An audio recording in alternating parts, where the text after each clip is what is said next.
Wala kaming pakialam sa'yo, Boyeng Rimulya. Ha? Kung makukuha man yung justisya, alam naman natin yan, napakalungkot na pangyayari yan, ng mga nawawalang mga sabongero. Pero, ang pinaka pangit o ang sama naman ng ugali mo kung bakit until now, ang problema ng nawawalang sabongero ay ikokonekta mo pa din kay Tatay Digong or kay former President Rodrigo Roa Duterte. Iugnay mo agad-agad kay Tatay Digong, aba, may sakit ka na sa utak. Sinasabi na nga ng testigo na ang merong kinalaman diyan si Atong Ang. Oh, bakit ang layo naman nitong pag-iisip nitong Kurimaw na tong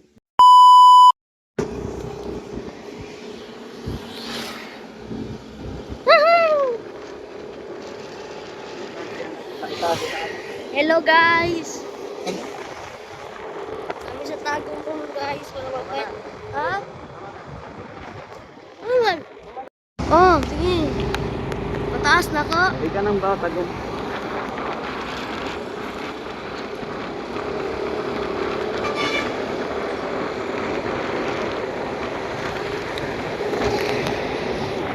Tapos dire, paduol dire. Paana sa kuha. Yan ang kamot dire. Makita ka na makita ko.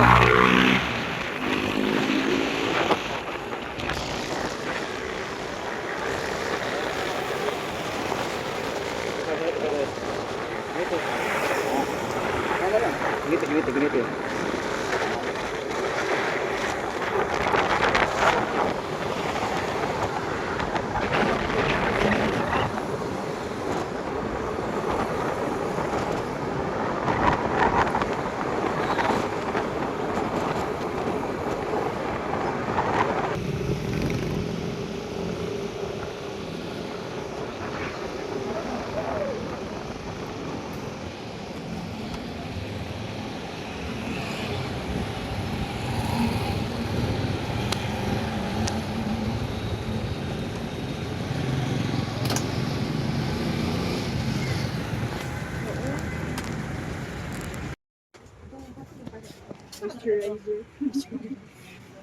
Dagkong notebook.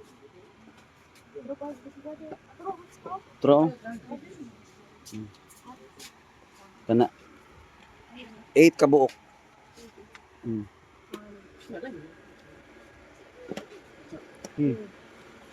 Hats dem ganahan. Sige.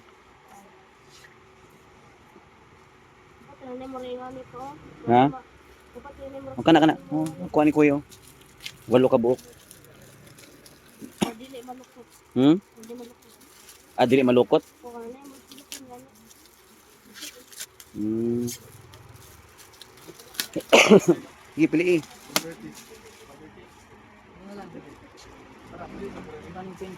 No, may typing. Sige. Ipa. Kato na lang ako, kaya nakasuot, nakakuha na. Ano lang.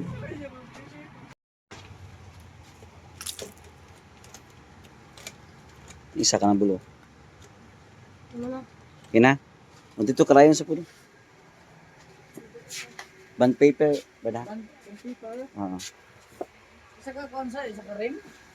O isa? Ayaw, gamay lang. Oo, ano lang. Oh. Long og short. Naro, may crayons. Nga. Asa may crayons sa mana? Hindi na. Kain ko ba yan eh? Oh, naman kabutang crayons good. Nana lang sa ubos ko no? Ano? Ay, dili. Ano ro? Ayan. Ay, dili. Ano? Oh. Ya glue po. Wa may gingong nga glue. Wala mo pilit mo. Baka na magkating-kating ba? Ako tayo 16 bilis sir. 16 na kayo sulod. Kana. No, kana na lang. Ngayon 16 ka na. No, kana. Kay bida ko. Dali batang. Glue daw, glue. Itong gamay lang. Nara. Na. Unsa pa man.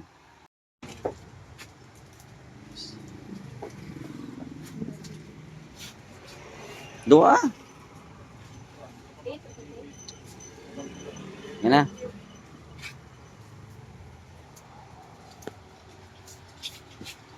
Okay na. Short pag-ipor doy.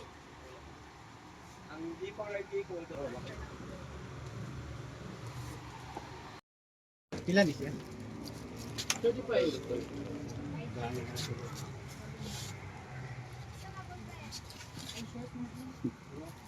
Okay na.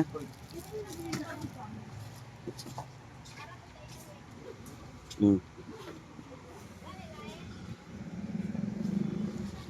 Dali. Ano?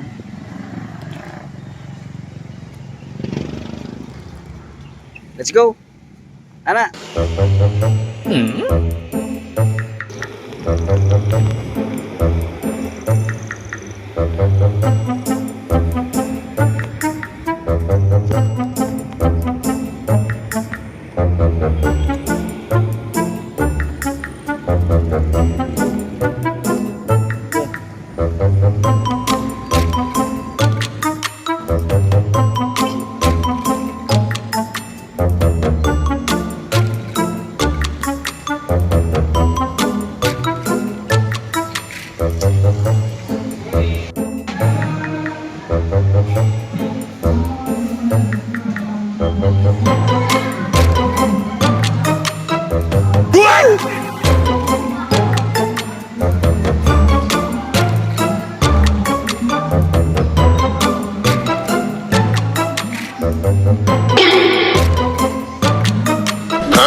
Bakit mo ba ako pagkalingan ni ano ba? Hindi, papa, hindi, papa,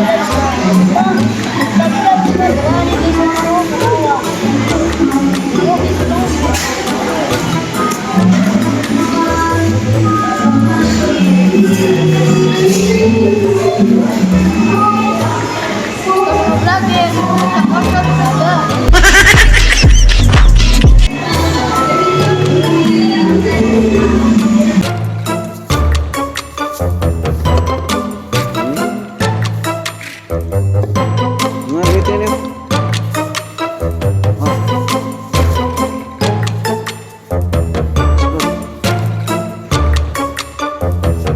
Barunan mo, taas daw. Daw. Barunan, kahit ala ko. Barunan. Na. So yan, ito mga kabayan ha. So, kung ano mang nangyayari dyan sa nawawalang mga sabongero na kung saan 4 na taon na siya na hindi pa na-resolve yung kaso na yan, no? Wala kaming pakialam sa iyo, Boyeng Rimulya. Ha? Kung makukuha man yung justisya, alam naman natin yan, napakalungkot na pangyayari yan ng mga nawawalang mga sabongero. Pero, ang pinaka pangit o ang sama naman ng ugali mo kung bakit until now, ang problema ng nawawalang sabongero ay ikokonekta mo pa din kay Tatay Digong or kay former President Rodrigo Roa Duterte. Ha? Hindi mo ba nakita kung gano'ng kakapal ang pagmumukha mo, Mr. Boyeng Rimulya? Ha? Ang layo-layo ng pagka na dapat sana aksyonan yan at para malaman na talaga, kami, mamamayang Pilipino, gusto mamalaman kung ano ba talaga ang totoo nangyari dyan. Andyan naman yung yung suspect na tumistigo na ganyan ang mga pangyayari, pero wag mo naman sanang sabihin na until ngayon, ikukunik mo yan kay Tatay Digong dahil sa war on drugs. Nawawalang sabongero nang dahil lamang sa negosyo dyan sa, hindi natin alam kung ano yung labanan nila dahil ba sa negosyo nila dyan sa yung pagsasabong. Oh? So bakit mo ikukonekta kay Tatay Digong? Ang layo naman. War on drugs ang pinaglalaban ni Tatay Digong. It's either hindi natin alam yung pagkakinanan niya kung ano talaga mga galawan pa nila, kung adiktos ba sila. Pero kung sasabihin mong iugnay mo agad-agad kay Tatay Digong, may sakit ka na sa utak. Ito, pakinggan natin mga kabayan Walang kwentang Boyeng Rimulya ito, no? Grabe, pakinggan natin ang ulat sa Radyo Pilipinas. Kasi sinisimula na daw Yan. Matapos ang 4 na taon ay sisimula na ngayong araw ang paghahanap sa mga nawawalang sabongero. Live tayo ngayon dito sa bayan ng Talisay, malapit sa Taal Lake, kung saan pangungunahan ng Department of Justice kasama ang Philippine Coast Guard at ng Philippine National Police ang isang interagency dive operation dito nga sa Taal Lake. Kung makikita mo sa aking likuran, ayon sa ulayan ng operasyon na beripikahin ng ulat na posibleng dito itinapon sa lawang ito yung mga hinahanap na nawawalang sabongero. Isa sa ilalim ayon sa DOJ at sa PCO, Presidential Communications Office, isa sa ilalim ang nasabing lawa sa technical dive at site assessment. Base sa intelligence at testimonya na rin nitong mga saksi. May nakahandang drone survey, pagsukat ng lalim at underwater scan gamit ang remotely operated vehicle ng PCG na kayang lumubog ng hanggang 300 meters. Itinalaga na rin ng PCG ang isang on-scene commander para tiyakin ang kaligtasan ng mga tauhang lalahok sa nasabing operasyon. Dahil naman sa sensitibo at mataas ang interes ng publiko sa kaso, humiling ang DOJ sa pamunuan ng Presidential Communications Office ang isang media coverage at pagbibigay ng opisyal na impormasyon para sa maayos, makatao at tapat na pag-uulat. Mula dito sa... Imagine mo ha, kung gaano kakapal itong si Boying Rimulya, mga ubayan natin ha. Sinasabi na nga ng testigo na ang merong kinalaman diyan si Atong Ang. Oh. Bakit ang layo naman itong pag-iisip nitong Kurimaw na tong Justice Secretary na to? Bakit mo ituturo kay Tatay Digong? Ha? Ang laki siguro ng problema at ang galit mo Ganoon na ba talaga? Ha? Mahirap ba talaga na kalabanin ang mga Duterte at talaga kayo ay puro-puro na lang pera-pera? Gusto nyong walisin na ang mga Duterte kasi nga may mga sari-sarili kayong mga interes, ha? Kakapal ang pagmumukha ninyo. Ang layo ha? Si Atong ang pinag-uusapan. Tapos ngayon ikaw, Bonjing Rimulya ka, ikukonekta at iuugnay mo, pipilitin mo na iuugnay kay Tatay Digong yung mga nawawalang sabongero. Bangag ka ba? Ha? Dahil ba ikaw yung Justice Secretary? Gagawin mo na lahat para lamang maidiin itong mga Duterte, lalong-lalo si Tatay Digong. Hindi ka na naawa sa matanda. Walang kaalam-alam na nga sa pangyayari, nakakulong na nga sa dahig, nagtitiis sa mga ginawa niyong kahayupan. Kakainis to, paglag na to. Yati.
Si Jollibee ni Gawas. Wala oh. Wala oh. Bisyo-bisyo sila oh. Bigaw na Jollibee. Daghang nagbida-bida karon ni Jollibee. Daghang nagbida-bida. Bida ang sarap. Sahig, Netherlands. Wala, Jollibee na din.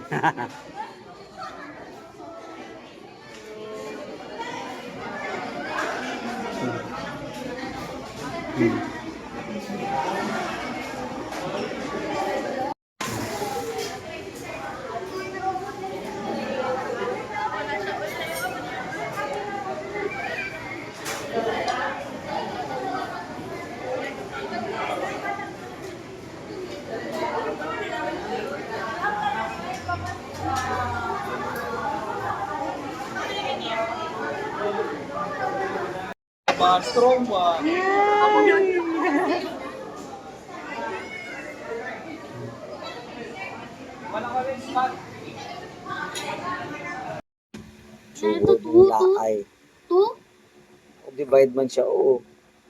tuloy, buta ko. Di, kung sa may list ko man ano mo, 12 man kaya, o di 12 po sa ubos. Ay, utang. Oo, One. equals. Pila mo na, 12 divided by 12. One divided by 12. Hmm. One. 1. Sugod ng laay, ani. Geto na, mga kababayan. Palace Executive blames PDEA for missing pages in drug-cleared barangays report. Ang talino talaga nitong si Auntie Claire Castro, mga kababayan, no? Para-paraan lang. Paano ka nagkakandak ng isang press conference kasama ng mga mainstream media tapos hindi mo pala alam kung ano yung mga bit-bit mo? Imposible naman hindi mo nakita ng mga blank pages yan. Agoroy, Declare Castro naman, no? O, basahin natin, no? Napakatalino mo naman, Attorney Claire Castro. Nagpapatawag ka ng press briefing tapos hindi mo alam kung totoo o hindi ang binibitawan mong salita sa mainstream media. Halatang propaganda para lang may masabing may ginagawa.